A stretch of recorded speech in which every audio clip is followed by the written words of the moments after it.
southbound, I've been hellbound, riding on the midnight train. Hey, what's going on, guys? Tristan and Tony here with the Zero Duck 30 podcast. So if you guys have been following us, you know we've been working with the Huntwise app as far as our hunt strategy and planning and predicting and all that good stuff. And they're thankfully allowing us to pass on a 20% discount code to our followers. If you guys go and use the link in this description of this video and use code DUCK30, you'll get 20% off the Elite membership. 20. And why would you do that? You know, they only give you access to hundreds of manufacturers at big time discounts. You got a social media piece. You got all kinds of different reasons outside of the awesome mapping and prediction software they have. So yeah, check them out. Heck yeah. So Tony, why don't you introduce today's guest? Man, if I had a drum set, if I only had a drum set. Guys, we're so thankful to have this guest on the show today. We got Mr. Ramsey Russell, GetDucks.com. Let's give it up for Mr. Russell. Who knows about this guy going around the planet Earth and smoking ducks? I mean, he does it. And Mr. Russell, thank you for being on the show with us today, and I couldn't be more humbled. Thank you. No, thank you. Thank y'all for having me. I'm proud to be here. If you had a drum set, I hope you come across like Eddie Van Halen. Yeah. For a real introduction. I know it. Yes, sir. Oh, it was Alex Van Halen. What am I saying? Eddie played lead guitar. It'd be Alex Van Halen. Yeah. Yep, for sure. We'll have the guitar too. So we got Mr. Russell here. You know, he just got in town, and he's just been out there. If you guys follow him on social media and YouTube and stuff, you know, he's all over the place. And so, Mr. Russell, if you wouldn't mind, just for those of you that don't know who you are, you know, tell us a little bit about yourself, what got you into this sport, and what's brought you to where you are today. Man, I will. And first off, my dad was Mr. Russell. I'm Ramsey. Oh, okay. And, right. Fair enough. Yeah, please call me by my first name. And you know, I really didn't get into duck hunting until later. My granddad, who was kind of my mentor in the whole hunting thing, he was just that guy that he didn't take you duck hunting until you were older. Mm-hmm. I mean, times have changed since the 60s and 70s. Sure. You know, at their duck camp, which was just a little hand-me-down plantation, a little old farmhouse, just a buckboard cabin in the middle of a farm field out in Arkansas, as I recall. You know, it had girly posters on the wall, and it was just a little farmhouse. I mean, it was nothing. Right. It was it would be a tenant home is what it'd be. and so they just didn't take us to duck camp at that age. But I grew up hearing those stories, and I grew up really in high school and whatnot, wanting to deer hunt, doing things along that nature. Still dove hunting, which is what I started with my grandfather, and went down to South Texas on the Mexican border in college, wanting to be a deer biologist. I went to Mississippi State University. I wanted to be Dr. Deer. I wanted to be that guy. I wanted to, and boy, 107,000 acre ranch along the Mexican border, free range, Boone and Crockett deer, just unbelievable intensive whitetail deer management. And it became a job. I mean, whitetail deer management back in the day, killing mouths to feed, coil bucks and whatnot, kept you busy. And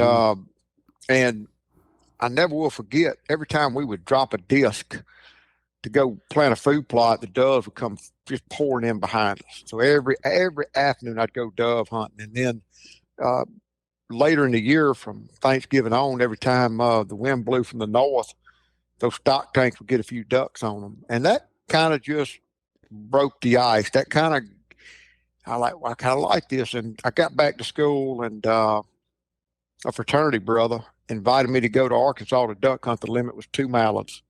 And there was a bunch of us in the way they did it too was left a lasting impression. They landed the ducks. And the first time it was in flooded timber, public land, Arkansas. Man, the first time a flock of ducks come in, I cut loose, bam, bam, bam, you know, and the old guy that kind of led the group explained to me, son, you let me, very fatherly type, patriarch of the group. He said, you let me call the shots.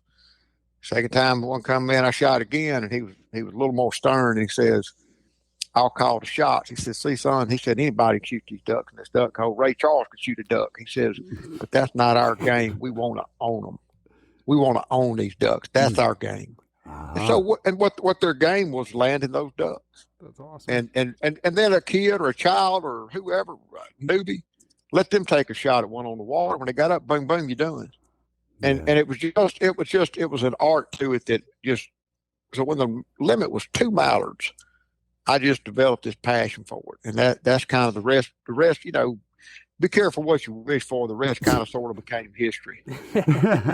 Man, I love the way you said that. That's like that old timer told you at the time, son, that's not our game. That's a really cool way to phrase it. It is. I've never heard it put that way. Mm-hmm. All these years later, what I've realized is just as recently as spending 60 days down in Argentina for the first time in a couple of years, duck hunting is so subjective. Now, we send duck hunters all over the world, and a lot of times I'll follow up, or we'll send a little email follow-up just to see how it went, so I can keep my fingers on the pulse, see what they like, see what they didn't like about these particular operations that we've developed. Mm-hmm. And so, it never ceases to amaze me. I can, 4 guys that are buddies in professional or personal lives, go and book a trip, and they go on one of our hunts, and they all send in surveys. And it's like they went to 4 different places. One guy loved the food, one guy didn't like it, one guy, something else. It's like, but because it's so subjective what somebody wants out of a duck hunting experience. Right. And that's just life in general. You know what I'm saying? And everybody plays a different game. And I'll say this I did leave college. I did join the federal government, first with Fish and Wildlife, then with U.S. Department of Agriculture. I was about midway through a government career when I realized it just wasn't my cup of tea. I had been asked way back when, one of my professors and I, right after college, booked a trip up to Canada. And you cannot make up what a horrible experience it was. It was booked through the, quote, foremost outfitter of the time. They're still in business under another brand. And it started that morning, and at 8 o'clock, we were supposed to have been picked up at 5:30, and around 8 o'clock, highly inebriated, couldn't stand up straight without leaning on his truck.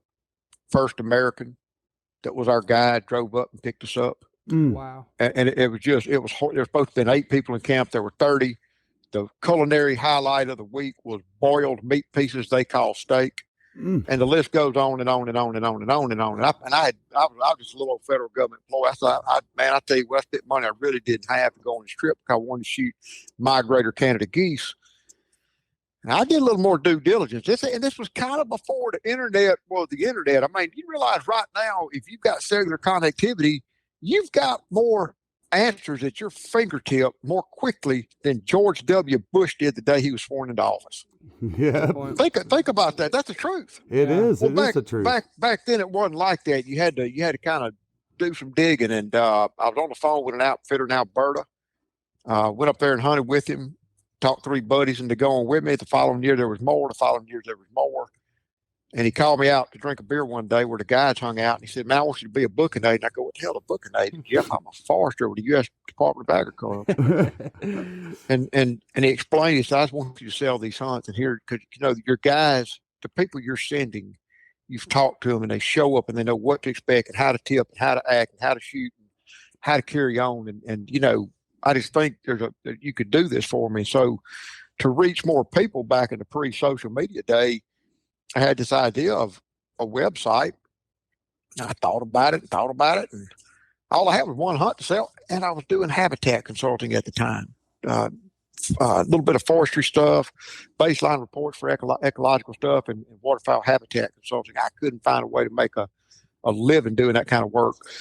Most because people don't listen to you when you give them good advice. And about how to manage ducks. It doesn't take but one article in Field and Stream magazine that they become experts on how to manage waterfowl. Man, aren't you kidding? And so we but I did come up with this web page. A buddy of mine built it for free. It was a very humble web page, and first one thing and another, we're now on about our fifth or sixth incarnation of Get Ducks, probably the final incarnation. And it's turned into a monstrosity that far exceeds selling duck hunts. It's really I won't get into the details in public, but when you look at the back end of this website 20 years later, because next year is our 20th year in business. We incorporated in the year 2003. Amazing. And next year is our 20th year in business. We've come a long, long way. And but when you look back, the web page has really taken a tone and gone to a level that just is far beyond selling duck hunts. We sell duck hunts. We sell duck hunts, and that's been a very rewarding part. A decent living, a hell of a life.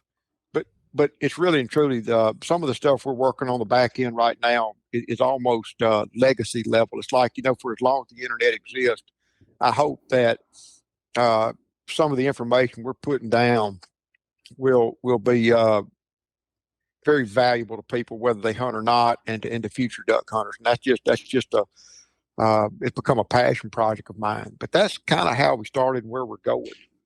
Wow.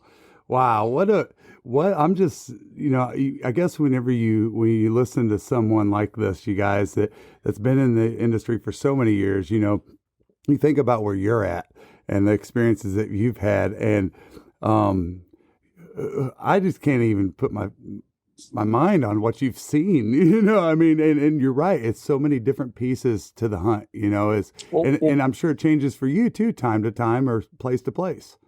Man, right about the time I think I've seen and done it all, something else. It really is. It's like I started hunting in flooded timber in Arkansas, and man, I've hunted ducks, geese, and swans worldwide. I've accrued 120. I'd have to go look at my record. 125, 126 subspecies of waterfowl. I count subs. There's 167 species, more if you add the subs. And a lot of the species now are becoming, they're in parts of the world that you can't hunt, or they themselves are endangered, or maybe even extinct. I went and visited an aviary not too long ago and saw some bears, poachers, and kind of like our bluebill, one of the poachers of the world, but they're probably extinct in the wild now. And but it's like I've hunted waterfowl at 16,000 feet. I've hunted them 400 foot below in Peru. I've hunted them at 400 feet below sea level in Netherlands. I've hunted them on 6 continents. Sea ducks, divers, gabblers, geese. I've pass shot them. I've shot them over bait where it's legal. I've shot them at night. I've shot them by light. I've shot them speedboats. I mean, because the world's a lot bigger than our backyard, Right. and and going back to that, everybody has a subjective experience. Everybody has a subjective goal. Well, everybody hunts different, and we I just had a really, really close friend and mentor. He passed suddenly. Sorry And to hear that. he was one of the very best shots I'd ever seen. And I hunted with him up in Canada, where he'd been hunting for nearly 3 decades. He was a pass shooter of epic proportion. And once I shot specs with him and watched him put on a clinic at 80 yarders, I knew why he was the best shot I've ever seen. Wow. And it was just and I realized it's all about, on the one hand, shooting 70, 80 yards is sky busting. On the other hand, it ain't sky busting if they're falling. If you're shooting 5 times before birds fall, it ain't sky busting. Right. And, Absolutely. it's a hell of a shot is what it is. And a lot of the species you hunt are not going to work like a mallard duck. I had a guy ask me one time, tell him he wanted to go somewhere, I think Argentina, and do this, but boy, he was a mallard purist. He wanted to decoy like mallards and blah, blah, blah. I'm like, well, they ain't mallard ducks down there. There's something else entirely different. You get what I'm saying? Yes, you got to hunt ducks on their terms. Right. When we go to South Africa next month, a lot of the species that the guys will be targeting, it's more like a spot and stalk kudu hunt than a duck hunt.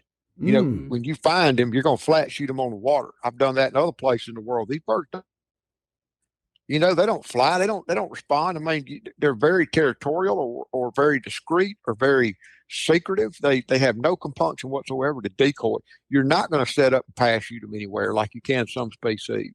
It's a whole different ball game. But that's kind of part of the challenge of it all.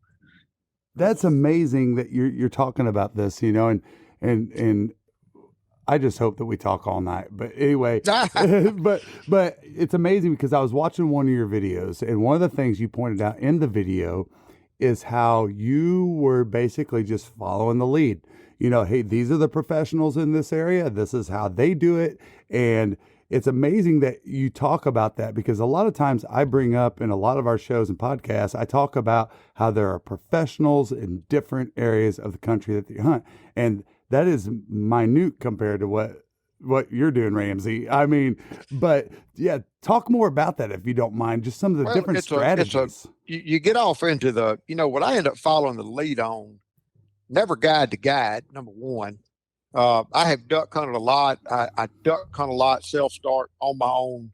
I don't go see puddle ducks, my game. And I know how to duck hunt. I know what to do. I've been there, done that, you know, with a lot of different species. I've got call lanyards hanging, for example. Argentina is real easy to talk about. I just got back from a 2-month trip down there, hunted 5 places, 4 provinces, 60 days, took my dog. It was an amazing thing. Wow. But at the same time, you know, I got my Argentina call. I've got a teal call made by Joe Briscoe. I've got a whistle made by Matt Pierce for pintails. And I've got a mallard call that's been tuned for rosy bills that I carry a lot of different places.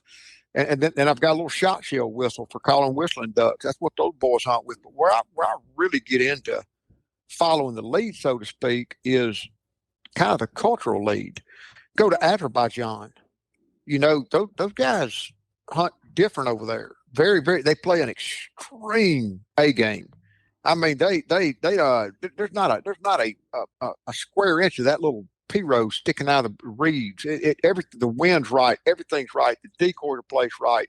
They're expert callers, mostly with their mouths, because they can call all those different species. Wow. They play an extreme A game. We go down to Argentina. Some of my favorite experiences down there. I like to hunt wild ducks. I like to hunt ducks that aren't baited. That's what I want to hunt. And we go off into some of these areas, and this one particular marsh we go to, when it's wet, it's like I can't describe. It's the most undescribable ducky place on God's earth. And when it's dry, it's tough hunting. I mean, we just got back. It was a dry year, longer drives, longer walks, shallower water, different species cohorts, and you had to play a whole different game. And but I enjoy that. I enjoy watching these boys take 20 gauge shells, cut the brass off, punch out the primer, hull it out, put it together, pitch it together, and make these little whistles where they can call Brazilian ducks and whistles. And hunting in shallow water, we're walking so far at times, they're only bringing 5 or 6, 7, 8 decoys, very cheap, very, very, very, very crude decoys, to which they add dead ducks. And to see a guy reach into a little knapsack and break out, a handful of 8-inch foot long switches and go around and poke them in the ground and put these ducks, put their little mouth on to where it looks like he's sitting there swimming or doing something. It's real decoys. It's just, it adds a whole nother level of it to me. We have a lot of people say, well, I don't go to Argentina because I can't bring the ducks back. That's a fact. We'll get into that. You can't bring ducks back from Argentina. You can't bring ducks back from Australia. You can't bring ducks back from a lot of different areas because some of the anti-hunting stuff going on down there. But big deal. What I learned, one of the most important things I learned is I do chase species. I know I want to go back to Australia. I know there's places on the world I want to go to hunt a species, a bird that I've never encountered. But it ain't about stuffing him, because you know what? I don't care who your taxidermist is. Nobody but God is going to make that bird look as good as he did when he was alive. Facts. And I've learned that, but it's where that duck takes me. It's that experience, that cultural experience, that habitat, that whole drama that goes into the duck hunt besides the trigger pull. that just pulls me into the game. And so I was that guy one time. I wanted to collect these birds. I got a lot of stuffed birds. I wanted to have them all. All they do is sit around cockeyed and collect dust. That ain't the game. The game is where that species takes you. Is your relationship with that silvertail, with that rosy bill, with that African pygmy goose, with that bar-headed goose, with that red-crested poacher.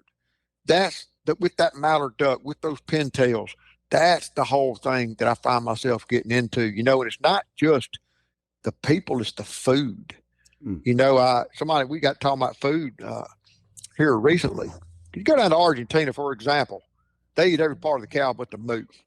You know what I'm saying? So many delectable cuts of meat that we eat down there, like matambre, or some of the cuts I can't even pronounce, or the tripe, or the sweetbreads, just end up in the scrap pile in America. Mm-hmm.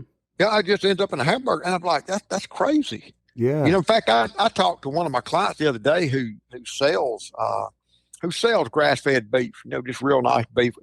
And I'm like, well, can you make these cuts again? And he called around and said, man, not a butcher in the state of Mississippi knows those cuts of meat. Wow. And I'm like, well, I got to figure this out. Wow. You know what I'm saying? Because it's a shame that we're just eating a couple of choice cuts in hamburger. Is it similar? When you got all these great cuts of meat. Ramsey, is it similar to like, when you clean your own deer and you get down there and you're like, hey, I shot this animal, and it's more so on a big game species, no doubt. It was when you're sitting there looking at the flank steaks and you got some rib meat and you're piecing all that meat off. It's the same thing, kind of the same thing as what you're saying. It's the same thing, but they're different cuts. It's like the matambre is what they call the twitch muscle. It's like kind of on the outside of the cavity, a lot of fat, a little bit of lean. It's what he uses to shrug his skin to get the horseflies off. I never would have dreamed in a million years. I've been going to Argentina forever. And one day, in between clients, one of the wives' birthday parties, and so they had a asado, a barbecue. And they cooked some short ribs, which are tough, but very tasty. When you say barbecue in Argentina, they mean short ribs. When you say it in Deep South, we mean pork ribs. Right. They mean beef short ribs, and they're a little tough, but it's very flavorful. And they had the short ribs, they had sweetbread, they had small intestine, large intestine. And I'm like, I don't know about eating all that. It was unbelievable. It was unbelievable how good that was. Wow. And and if you want to know, and that's here getting back on track. If you want a real idea of a culture, I don't care if you're in Connecticut, if you're in Mississippi, if you're in Argentina or Azerbaijan, you want a real good feel of the culture, put your feet up under the table and start eating what they eat. And I'm fearless. I will try anything once. You know what I'm saying? And usually I find out if I try it once, I'm good to go with it. You know what I'm saying? Yep. I just add it to my whole lineup of things I'm willing to eat. And so anyway, that's just that's what I get into, is the people and their culture and their tradition. And I've got a hunt lined up. In fact, I'll tell them some.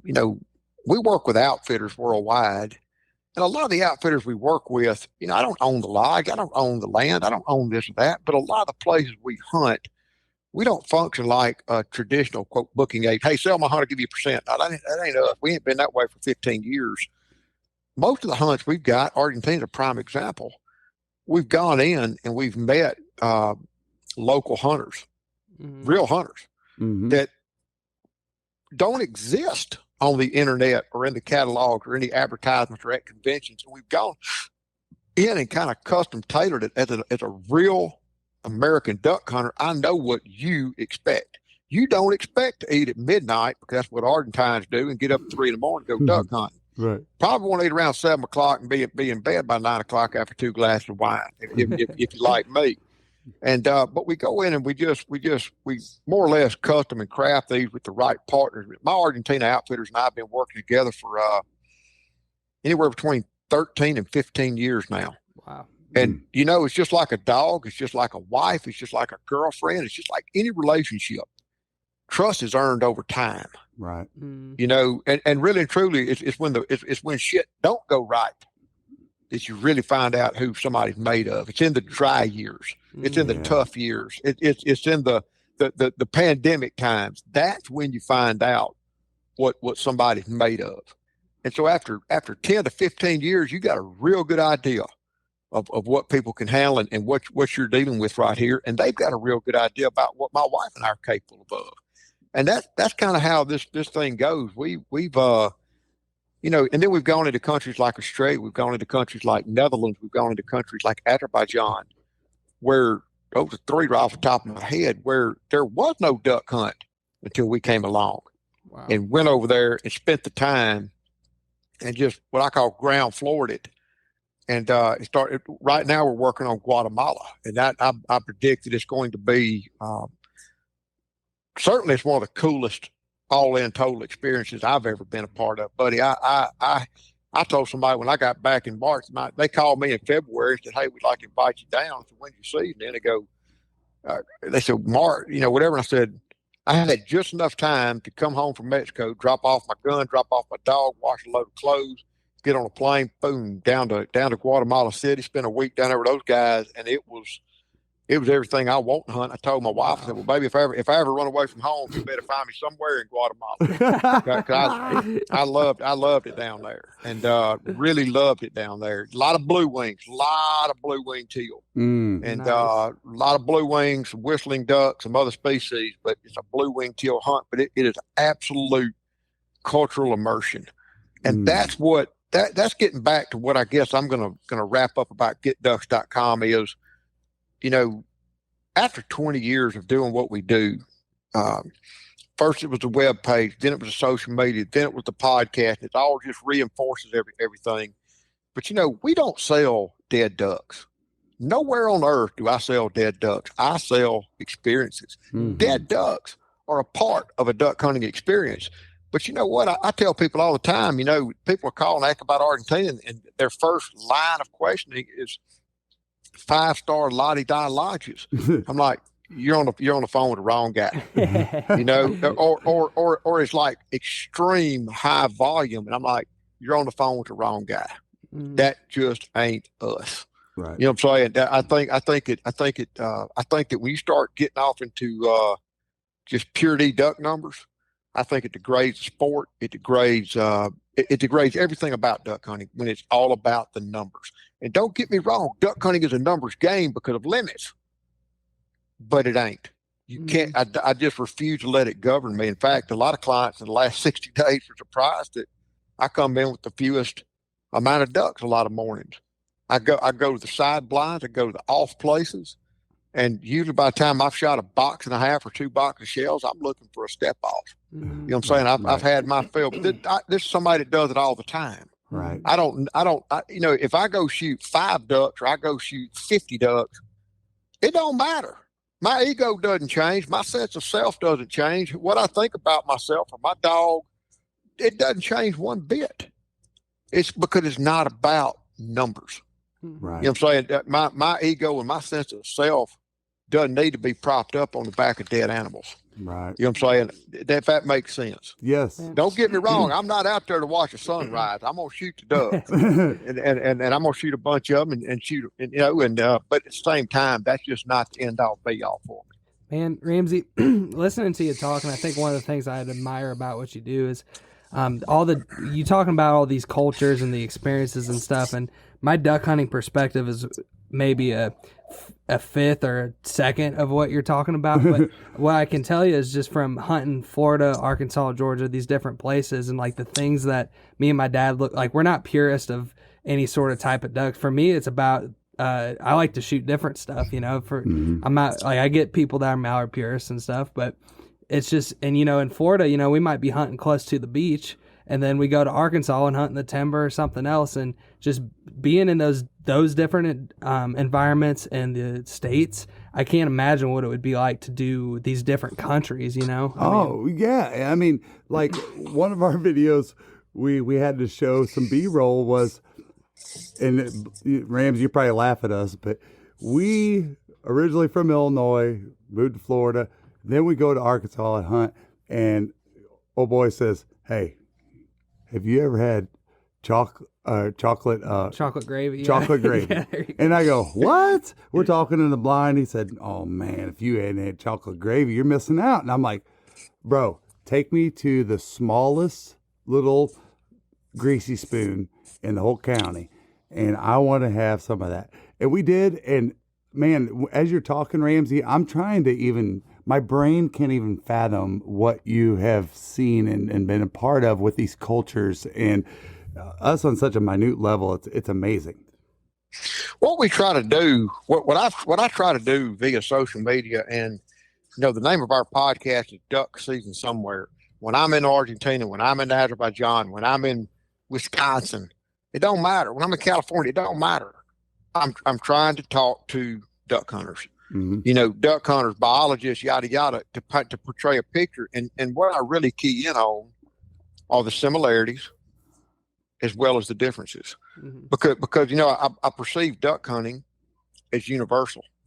We just all do it a little bit different, and that's okay. It's okay to wear something different. It's okay to shoot something different. It's okay to hunt differently. It's okay. I mean, it can be as simple as a Florida duck hunter versus Mississippi versus Arkansas versus Kansas versus Wisconsin versus California versus Washington State. You just pull 4 random duck hunters, all things equal, assuming they know how to blow a mallard duck call. The cadence is going to be different. The notes are going to be different. The style is going to be different, but it all works on mallards. See what I'm saying? Right. It's the same, but it ain't. Right. And that's okay. It's okay to be different, man. It's okay to do your own thing. Right. Well, and that's kind of, and I'm not trying to say, and this podcast is about Ramsey Russell, not us, but that's what got me passionate about doing what we do at Zero Duck 30. I felt like, as a 50-year-old man, I grew up, my mom was a world-class bow hunter, set a world record in Pope and Young as a bow hunter. And I grew up with that, and I learned a lot of the old school methods and traits. And I saw this gap, with the young people, and I wanted to get out there and show them what the reality of hunting was, because nothing would frustrate me more when I first got started was when I go on Facebook, I'd go on these different groups, and I would see dozen decoys for sale, these decoys for sale, my shotguns for sale. And I'm like, man, these guys, what they're doing is they're watching TV, and I'm not bashing TV at all. I mean, at all. I'm just saying there's a false perception of what it really takes to go out and duck hunt. And, I've always been like, since I've been young, just being truthful with somebody up front, and I want them to know what they're getting into. And what I find, and it kind of leads me into where I was going to ask you this, and we're going to skip a question, but we're going to run right into this, is Ramsey, you, with your social media posts and your videos and stuff, you have such a unique way of describing what you do that makes a person immerse in it.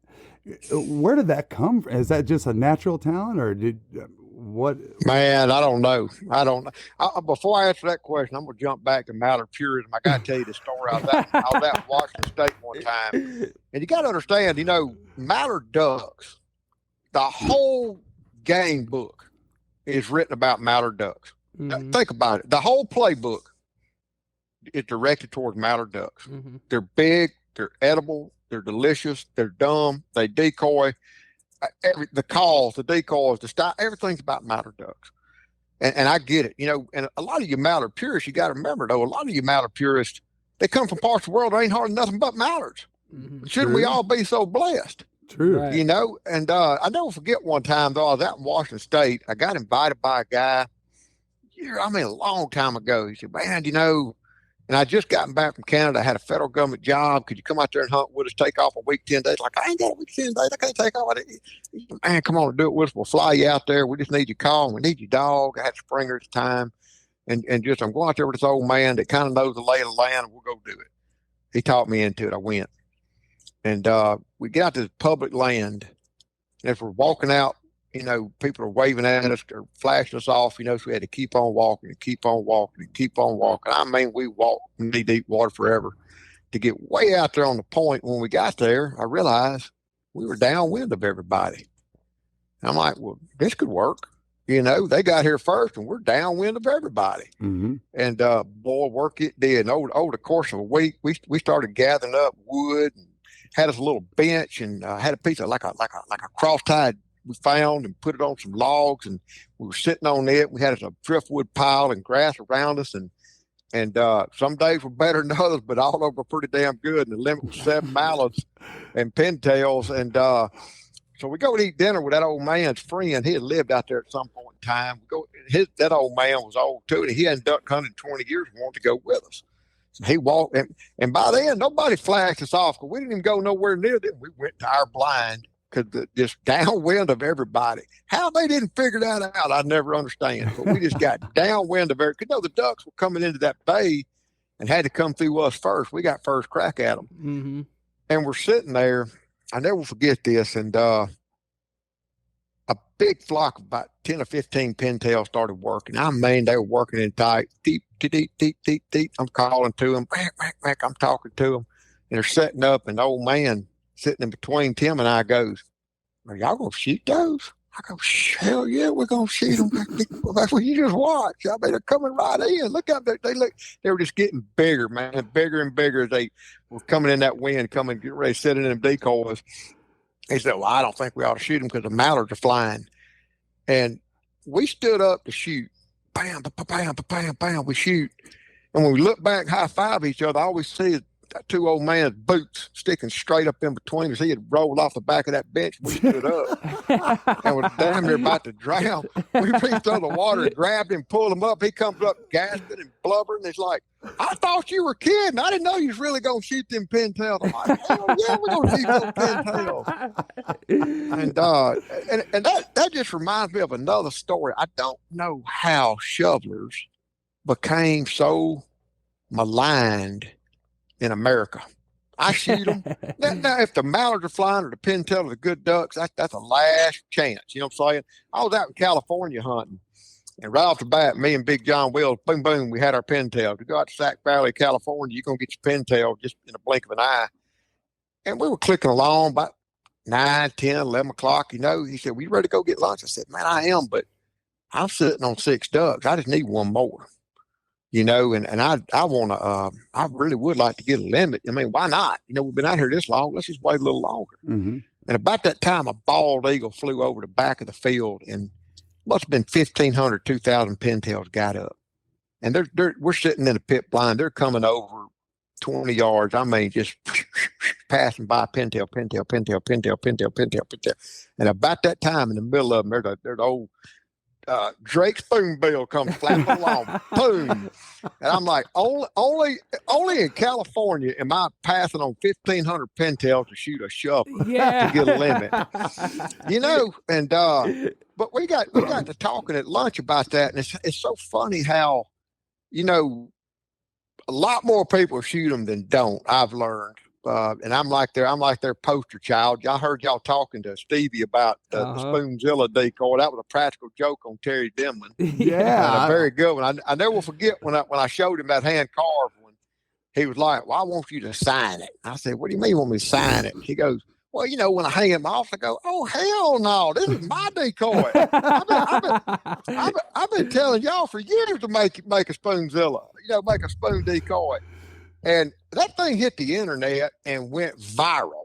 It went viral. What was his initial name?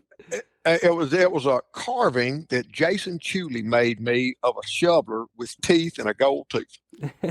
and I called it Ramzilla. Ramzilla. And by the time we were in Mexico and we were coming back through Dallas, and Denman caught me at the gate and said, "Our phone is blowing up with buyers and public wanting to know what is a Ramzilla and when are they going to be available." He says, "We're going to make that decoy just like you did." And the rest is history. Become a Spoonzilla, and pretty fun decoy. And I got to tell this story on Denman. I just got to tell it. I was going to ask about this, and I'm loving that you're going into it, because if you guys didn't see that video that Mojo put out a little bit, there's a little bit of history there between the creation of this and Terry and Ramsey. So let's hear about it. I told this story at the late Mike Morgan's funeral, and I'd known him since I was 19 years old. He brought me kind of into Mojo Wheelhouse. Terry and I have become good friends and hunted a lot of cool places since. But I never forget one time, Mike called me up. He was going to want to go hunt with the late J.J. Kent over in North Texas Panhandle. And I said, yeah, I'll meet you over there after the show. We'll go put together a show. And it was just going to be me and Mike and the cameraman. First day we hunted this river and shot mallards and green-winged teal. And the next day we hunted a little cornfield and shot mallards and pintails. And third day, JJ comes in and says, man, I've got a stock tank just wall-to-wall ducks. And but it's all shovelers. And Mike and I were like, that's all right. That'll be fun. We're from Mississippi. We don't care. Right. And so we went, and there were 6 of us. Dakota Stowers, who took over the company, is still running up there with North Texas Outfitters, was there. J.J. Kent, myself, Mike Morgan, and somebody else. And we shot one Drake green wing, else all shoveler limits. Wow. And we were cutting up, man. I never forget my old yellow dog brought in a big old spook lip hen, big old orange bill all modeled up, and I called it a spooning Crockett. Yeah. We were cutting up by, everybody dates fat girls. Don't talk about her like riding a moped. You don't talk about it from your buddies. We were just cutting up, and we took a picture of them ducks and sent it to Terry Dillman, and Terry wrote back and said, I will never let you two hunt again without adult supervision. And I laughed, and JJ laughed, and Mike laughed. We thought the funniest thing we ever heard. You know what? He never sent us on another hunt together without adult supervision. But it became, they named that episode Spooning Crockett, and at one time, maybe now, it was one of the most ever watched episodes of Mojo Outdoors. Wow. And we were because of the shovelers. Wow. And here's the crazy thing about it. When you get off anywhere else in the world outside of the United States, and specifically, or North America generally, now we go to Mexico, man, shovelers are the national bird of Mexico. We shoot cinnamon, we shoot blue wings, we shoot green wings, Mexican ducks, a lot of shovelers. But when you get off the North American continent, down to Africa, Australia, Azerbaijan, it's a duck. And when you show them that decoy and tell them that story, they scratch their heads and shrug and go, I don't understand. Hey, well, what was... Did we just lose them? Oh. We just had... Oh. 1 second, we just had a cell signal fall between us and Ramsey. Might hit his ear. Maybe. Dropped you, man. Oh, you're good. Oh, no, you're good. No, you're good. And it's a good time for me to interrupt. So... I just saw a video of yours, Ramsey, and it was, and I hope I got this right. Was it a rosy bill shoveler? Was that there's a rosy bill poacher. Are we still recording? Yeah, we're going. All right. Well, there's 4 shovelers in the world. You've got the northern shoveler, which we have. You've got the red shoveler, which is South America. You've got the Cape shoveler, which is the plainest, dullest looking shoveler in the world. Nothing spectacular about him at all. And then you've got the Australasian shoveler down the South Pacific that looks a lot like the Cape shoveler, but got like the blue wing crescent on his face. Okay. And those are the 4 shovelers of the world. Gotcha. Hey, Ramsey, I wanted to ask you on the shoveler topic. One of my buddies shot a shoveler in South Florida this year that had that kind of crescent on his face.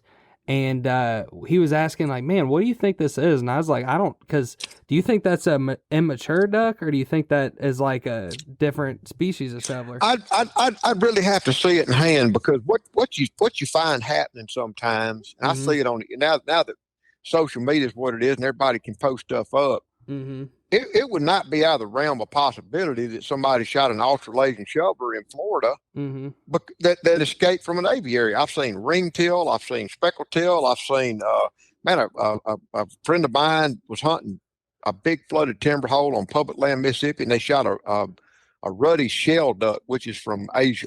Wow! I had to go to Mongolia to shoot them in the wild. Wow. Now down in Florida, you've got feral populations along from Florida all the way into Texas now of Egyptian geese, which are endemic to Africa. So I mean, stuff happens. I mean, when I see something so far off base like that, now if I were to see a pink-footed goose shot in New England, that'd be reasonable. Maybe he got blew over from Greenland or Iceland or somewhere into the northern hemisphere. If you see Eurasian widgeons blown over into the Pacific flyway from out of Russia's not but 60 miles across, so that's that kind of.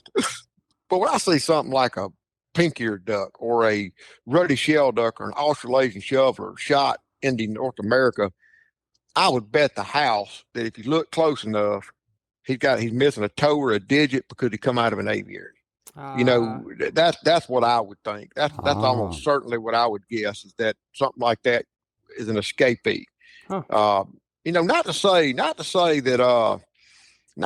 that it can't happen. Like, in parts of northern Argentina, we do occasionally shoot. In fact, I did not shoot it. A client shot a hen blue wing, and some asshole ended up, I know it wasn't a cinnamon tail. It could have been a cinnamon tail, but they didn't like it.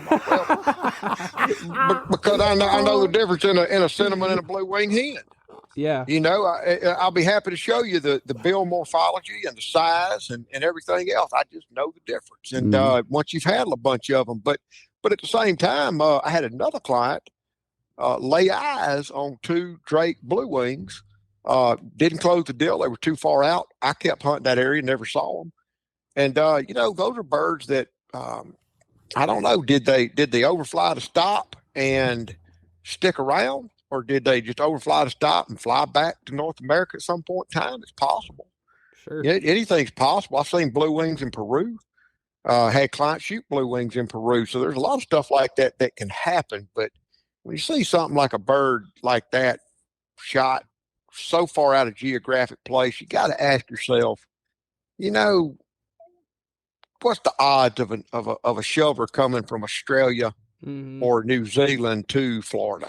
Probably not much. You know what I'm saying? Unless it was captive reared. So stuff like that can happen. And I think it's not to discount it, because, buddy, let me tell you what, I'd be proud as peaches to shoot something like that.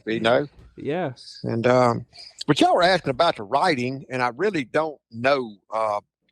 The hardest thing I ever did was try to write creatively and entertaining, because my background was scientific writing. And I was very, very, what got me out of a technical program like forestry and wildlife, were very quantitative, and I don't have strong quantitative skills. Statistics ain't math. I mean, it's just something different. But really what carried me through college was an ability for written and verbal communications, but it was highly scientific.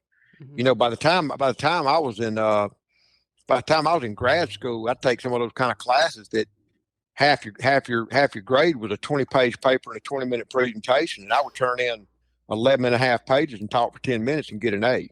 Wow. because I could so distill it. But that's very, very different than creative writing. And what I do, somebody asked me one time, man, once you travel, how do you write that stuff? I'm like, nah, you can write at a red light. Yeah. You know what I'm saying? Or going into a restaurant or something, and it's just, I think it takes practice. I think it's just a descriptive ability and trying to put into words how I feel, and disregarding everything your 12th grade grammar teacher taught you, and just writing like you talk. Yeah. We talk. We don't talk like a sentence diagram. We communicate differently, and that's just kind of how I do it. I try to take a topic and just beat it down to a thought, just a single thought. If I'm talking about this bird species, if I'm talking about this place, if I'm talking about this particular morning, it's just try to sum it up in 150 words and its feelings, and try to bring the user, put him in the blind with me, just how I felt and the environmental conditions, that immersive experience, because that's what I think, that's the essence of duck hunting to me. It's not the dead duck. It's what that dead duck represents to the whole all overall experience. And so it's just, I enjoy it. I enjoy writing like that. I really do.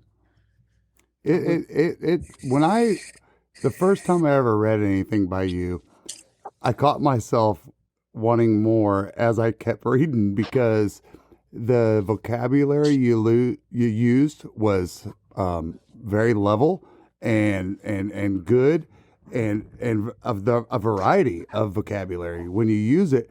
But you use so many different analogies or just very descriptive. It might be something like, the rain was dripping off the edge of the hut or whatever it was. And you're just telling it like you're seeing it. And I just think that is just so cool. And well, think about this. Think about this real quick. Just think about this. Think about the last duck hunt you went on, or the last retrieve your dog made, or a particular hunt last year. And rarely does a dead duck stand out. Mm-hmm. It's sitting with your boys in a pit blind, and it's raining, and the ducks ain't flying, and you're sitting there talking like having a conversation you can only have in a duck blind, and there's just rain slowly dripping off the pit blind. And really when I think back to moments, my dog, it's not, it's her speed, but it's her shaking. She comes up, hands a duck, and she shakes off. It's just the little nuances. If you think about those little nuanced moments, that's really what speaks to us. I mean, I really struggle to think about how many ducks I shot on any given morning. It's everything else. It's the steam coming off of a dog that's been running on a cold morning, or the way a orange foot looked like he's playing a fiddle when I lay him down on the bench and he still got that little kick into him. Or I love that. It's just these little nuances that I think I try to. I think we all feel it. Mm-hmm. I think that's what speaks to us about the hunt. Mm-hmm. But I just try to notice them. I just try to, when I see it, I try to just remember it. You know what I'm saying? So I can speak about it later. Sitting out there, I mean, the sun rises every day. What's so special about a sunrise? But it is. You know what I'm saying? Sometimes when it, like I got this. I remember being in Argentina on this one particular morning, and I did make a post that day. My friend had died, and I was just thinking about that instead. But he was supposed to come down to Argentina and hunt with us for 2 weeks, and he wrote us back a few months ago and said he wasn't going to make it. He had something come up. Well, he's the kind of friend I'd call up and talk to every now and again. And I really wanted to get him on a podcast because of his story, mm-hmm. And what he knew and some of the circles he ran in. And as I talked to him, he was a little upset because he said, I've got a cancer and it's not good. It's not bad. My family wants me to take chemo and this, that, and another. I'm like, oh, Dan, it'll be fine. It'll be good. It's going to be fine, man. And, my first week after being in this particular place he was supposed to be, I just gave him an update. How you doing? How you feeling? He wrote back, this shit's real. Mm. He said, I just took my first chemo treatment and I've never been so weak in my life. Mm. And he said, but thanks for the update. Keep them coming. I'm glad y'all are shooting some ducks. And then 2 days later, my wife texted her. She called and said his wife had called and he died. Mm. And it just, but I remember that morning after I heard that news, I watched the sun come up. It was a long walk. I'm going to say it was a half-mile walk from the truck, and it was like walking in shin-deep Bermuda grass. And you could hear the shells crunching under your boot because normally it's a dry year, but normally when it's wet, that area's got water. And snails drive the ecosystem down there for ducks. And we went to this ephemeral pool. It's just sitting out there, kind of would be too deep to hunt if it was a wet year. And I was facing the east. And because the wind was right that way, and we were hunting a lot of teal and a few rosies and stuff like that. But I just never forget watching the sunrise play tug of war. The wind was blowing, and the sun would come out, and the decoys would light up all golden. The backs of those decoys would be just like gilded with gold. And then the clouds would win over a little bit, and the clouds won that day. The wind stopped, the clouds won. And but I just remember seeing that. I don't know. I just remember seeing it and watching it. In between volleys of ducks. And I'll write about it one day. Wow, man! What amazing! Thank you for sharing that. Yeah, I mean, thank you, because you are right, Ramsey. I mean, I think one of the coolest things is that when you as a father or a mentor of any kind, and you're able to help somebody get into the sport, no matter what their age. Obviously Tristan and I have been doing this for a long time. I got him into it before I could. I almost got a divorce for taking him out when he was 3 years old to deer blind. But the point is that, when you share these experiences with people, they're deep and they're real. And, man, it's so much more about everything else than killing the duck. I think of it as my gospel. And I'll share something with you that sometimes worries me is, I just recorded, we did a 2-part recording with Dr. Rick Kaminsky. He was one of my professors at Mississippi State University, been studying ducks, quote unquote, for a half century. It's unbelievable the number of state and federal and NGO biologists that from coast to coast, north to south, Canada, Mexico, the world that have been his students, grad students, research students over the years. And we had a conversation that kind of hemmed around, where the hell are the ducks? 25 years ago, I was a young man sitting in your classroom. You know what I'm saying? And I could go out to public water and shoot a few ducks. It's tough now. It's very disheartening. And a few years ago, I was up in Utah hunting north of the Great Salt Lake up in the Bear River Valley. And we went and had cheeseburgers at a little hole in the wall, really good cheeseburgers. And he said, hey, let's go up there to Promontory Summit and see where they connected the transcontinental rail. And if you hear about the history of the Great Salt Lake region, back when there were still passenger pigeons, back when Kankakee Marsh was still thriving up in Indiana, back at that time in the mid to late 1800s, the Great Salt Lake Basin was regarded internationally among duck hunters as the Valhalla of world duck hunting. Wow. So some of the descriptions of ducks, and like there's an old club up there I've hunted at now called the Chesapeake Club that was so named because they were shooting so many canvasbacks, they would ship them back east to sell them, pre-Migratory Bird Treaty Act. Wow. And the Chesapeake Bay had commanded premium dollar for their canvasback. So this club in Utah named it Chesapeake Bay Duck Hunting Club, so that they could, when the crates got stamped Chesapeake Bay, they could get that top dollar. And we went up and saw, where they connected the rail that was going west, the rail that was going east, and they drove a celebratory golden spike.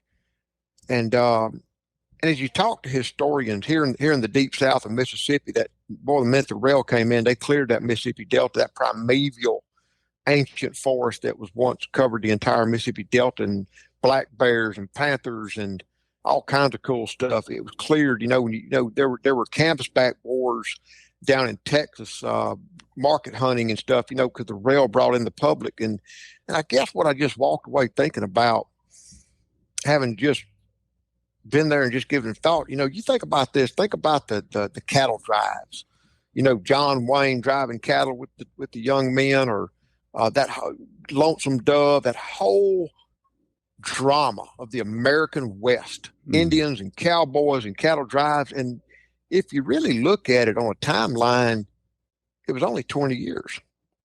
20 years. I'm 50. I turned 56 this year. That was 20 years that whole era lasted. And really and truly, when they connected the Pacific coast to the Atlantic coast via that transcontinental rail, American wilderness and the American West died. So when you see these dramatic paintings of buffalo and Native American, and that these artists were going from the east and going out west and depicting this hand painting of the American West or American wilderness, really, in hindsight, what they were doing is depicting the end of an era.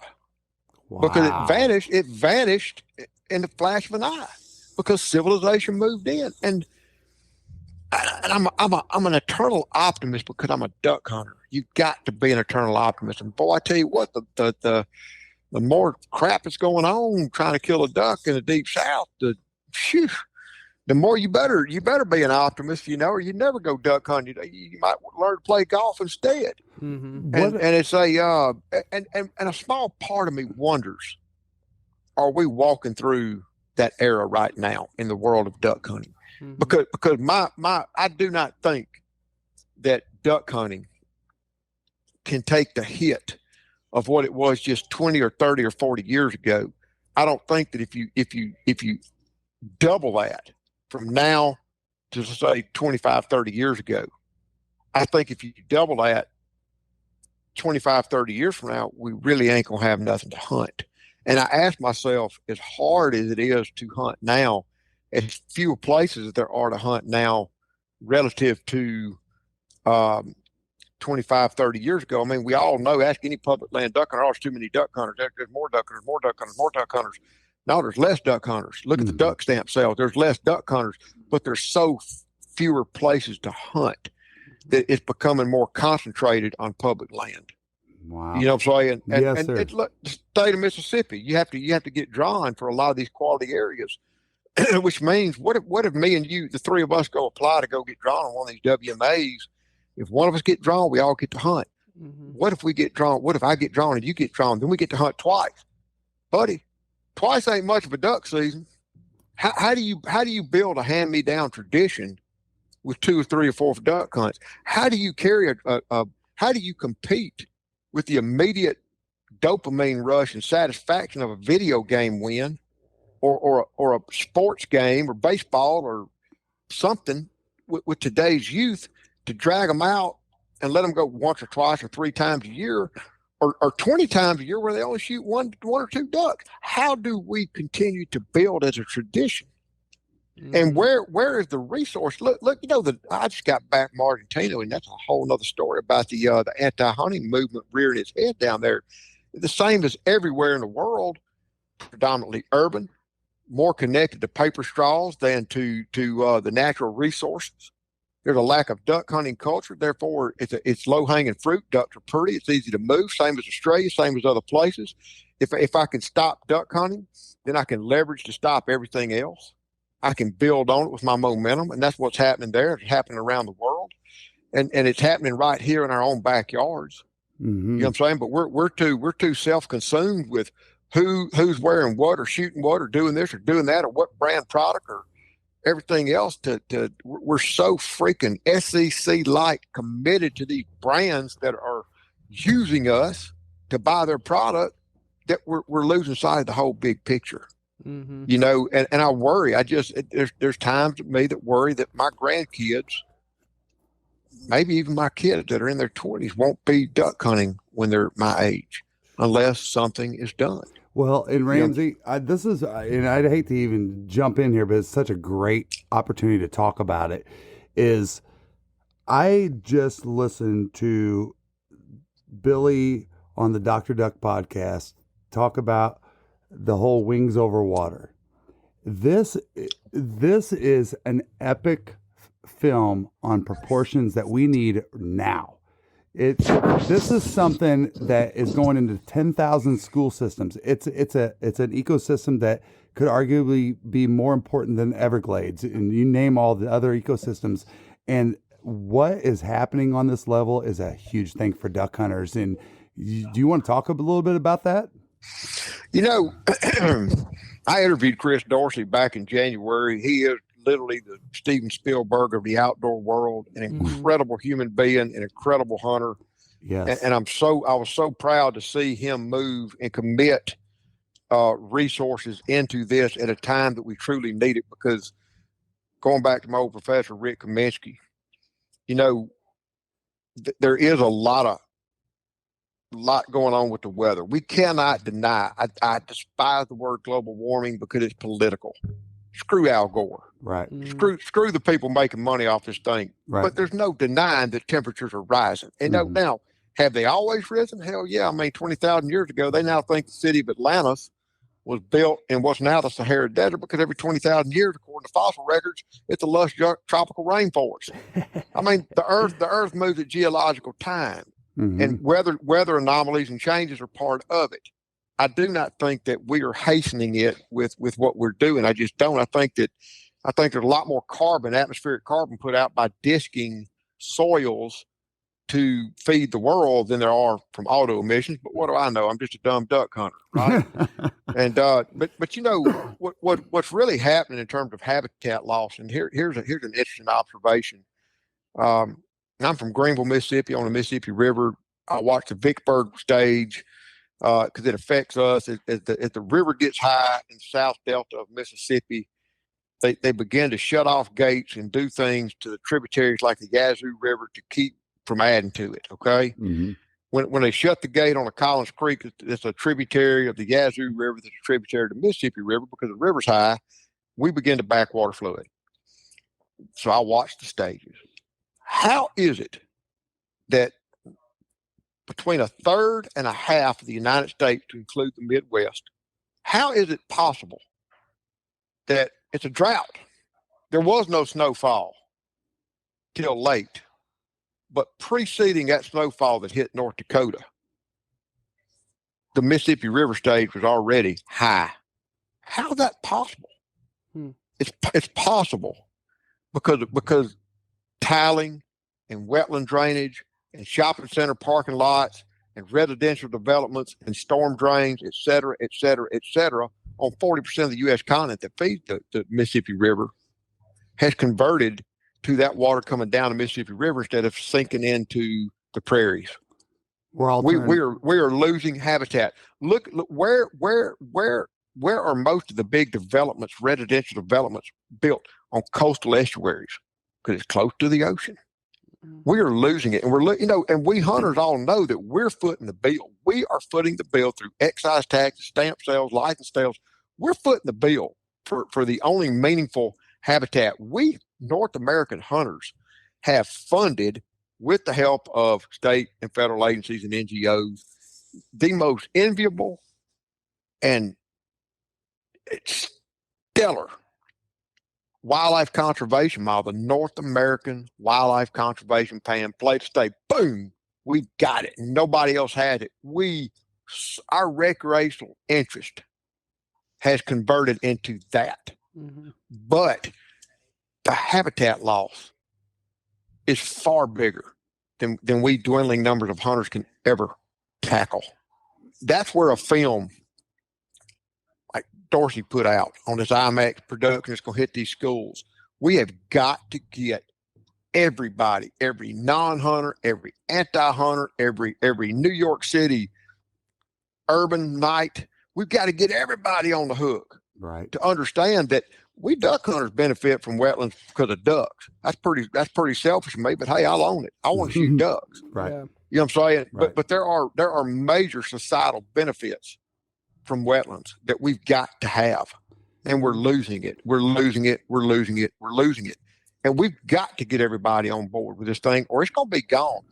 Look at what's happening down in the mouth of the Mississippi Delta, down around Venice, the whole coastal marsh being lost at a football acre size. That much real estate is being lost per hour and just washed out to the ocean. Goodness. We won't know till it's gone what the impacts are throughout the Mississippi Flyway, the Atlantic Flyway, maybe even the whole country. There was a marsh one time called the Everglades of the North up in Indiana, of all places. Indiana had a marsh the size of the Everglades called Kankakee Marsh that biologists now estimate it was drained in a period of 5 years, where all that world record bushel per acre corn comes from now. It was drained in the 1800s, and they estimate that the North American continent lost 25% of its migratory birds when that marsh was drained. Holy cow. Goodness gracious. Wow. We don't know till hindsight 2020 what the cumulative effect is. All I know is, as a duck hunter in the deep South, we got to have habitat. We've got to have habitat. Yeah, and there's 200 species of water or of different birds that use that 330,000 square miles, right? I was down in Guatemala, for example, and a lot of blue-winged teal hunting we were doing was mangroves. Mexico, mangroves. We shoot a lot of birds in the mangroves down there on those coastal estuaries. And, some astounding amount, 30 to 50% of the fisheries in Mexico, which accounts for half their economy, originates in mangroves. Well, down in Guatemala, just a little bit further south, what you're seeing happening in Mexico too is a conversion of those habitats to shrimp farms or to salt pits.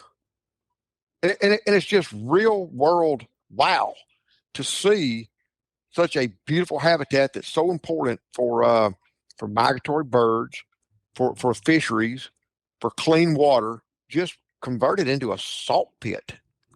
Goodness. It's unbelievable. Oh, goodness. And it's death by 1,000 cuts. Mm-hmm. So that's my thought. I'm so proud to see that movie hit the school, because maybe we can get people thinking about wetlands conservation. I believe it's a bigger problem than we hunters. We can't do it. We can't do it alone. We just can't do it alone. For sure. No, I mean, it's crazy how things get the buzz, and I mean, no doubt that we've all seen, especially like my age, Ramsey's age, we've seen a difference in honeybees in the world. I mean, you saw them everywhere you stepped when you were a kid, and you don't see them anymore, like you used to. But the thing is that you're right. We cannot even put our finger on what impacts what and how detrimental different things can be. And when I listened to that podcast, Mr. Chris Dorsey, to listen to him talk and the accomplishments that he's had, put my whole brain at a different level of how I need to approach this sport. That is one intelligent man. I mean, that God blessed him with that. I mean, he's a one in a million. And it's incredible that we've been able to take it to the stage that we're at now. I've been southbound.